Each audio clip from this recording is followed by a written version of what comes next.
अस्सलामुअलैकुम फ्रेंड्स, ईए टीवी में आपको खुश आमदीद।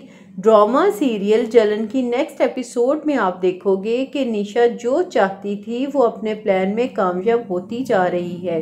अपने बहनोई असफन से अपनी मोहब्बत का इजहार तो वो पहले ही कर चुकी थी, लेकिन उसके मना करने के बावजूद वो अपनी वालदा से झूठ बोल के असफन यार के घर चली जाती है। अम्मी, मीनू की तबीयत बहुत ख़राब है, इसलिए उसने मुझे अपने घर बुलाया है। यहाँ पे मुझे तो ये समझ नहीं आता कि जवान बेटियों की माएँ अपनी आंखें क्यों बंद कर लेती हैं। हालांकि निशा के माँ बाप अपनी बेटी की खुदसर तबीयत से बखूबी वाकिफ़ हैं, फिर भी वो माँ बाप होने का फ़र्ज़ अदा नहीं करते। निशा की वालदा बजाय उसके कि अपनी बेटी मीनू से पूछती, वो निशा को असफन के घर जाने की इजाज़त दे देती हैं। निशा जब अपना बैग लेकर वहां जाती है तो मीनू हैरत से पूछती है, क्या हुआ निशा, घर में सब खैरियत है ना, मामा बाबा। इस पे निशा जवाब देते हुए कहती है, क्यों, मैं तुमसे मिलने नहीं आ सकती। लेकिन मीनू उसका बैग देखकर परेशानी में अपनी वालदा को फ़ोन करके कहती है, मामा, निशा कहीं आपसे और बाबा से नाराज़ होके तो नहीं आई। इस पे उसकी वालदा हैरत से जवाब देती हैं, नहीं नहीं, वो तो ये कह रही थी कि तुमने बुलाया है उसको। ये सुनकर मीनू अपनी वालदा को तो कुछ नहीं कहती, निशा से पूछती है, निशा, तुमने मामा से झूठ क्यों बोला, मैंने कब बुलाया तुम्हें। इस पे निशा बहुत बदतमीज़ी से जवाब देती है, तुम्हें क्यों तकलीफ़ हो रही है, तुमसे तो बात नहीं कर रही ना मैं। इस पे मीनू गुस्से से जवाब देती है, जब मुझसे बात नहीं करनी तो फिर मेरे घर में क्यों हो।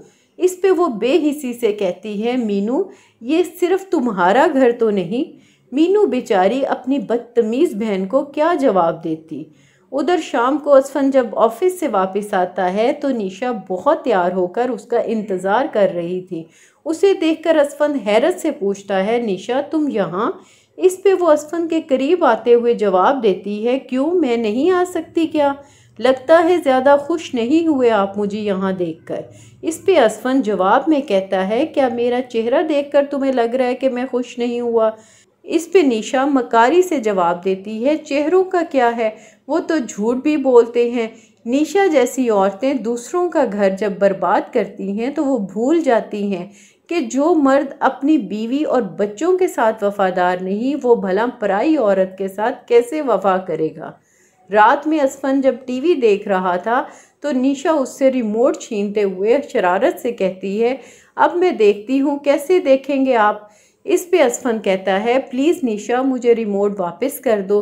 निशा रिमोट लेकर जाने लगी तो असफन उसकी तरफ लपक कर रिमोट वापस लेने लगता है तो निशा उसका हाथ पकड़ लेती है।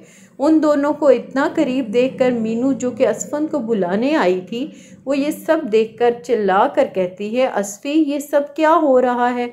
असफन जवाब देता है, मीनू, कुछ नहीं, मैं बस निशा से रिमोट वापस ले रहा था। मीनू को समझ नहीं आ रहा कि निशा असफन के साथ, वो बेचारी तो सोच भी नहीं सकती थी कि उसकी बहन इतनी घटिया हो सकती है। अगले दिन निशा असफन से शॉपिंग पर जाने की जिद करती है। वो दोनों मॉल जाते हैं। निशा और असफन बाहों में बाहें डाले मॉल से जब निकल रहे थे तो ऐसे में निशा के वालिद उनको देख लेते हैं। वो तो पहले ही अपनी बेटी की हरकतों से वाकिफ़ थे, ये सब देखकर गुस्से में आग बगोला हो जाते हैं। इसलिए घर आकर वो बहुत परेशानी में अपनी बीवी से निशा के बारे में पूछते हैं कि निशा किसकी इजाज़त से असफन के घर गई है। फिर वो गुस्से में निशा को फ़ोन करके कहते हैं, फ़ौरन घर वापस आओ, वरना मैं तुम्हारा वो हशर करूँगा कि तुम सोच भी नहीं सकती।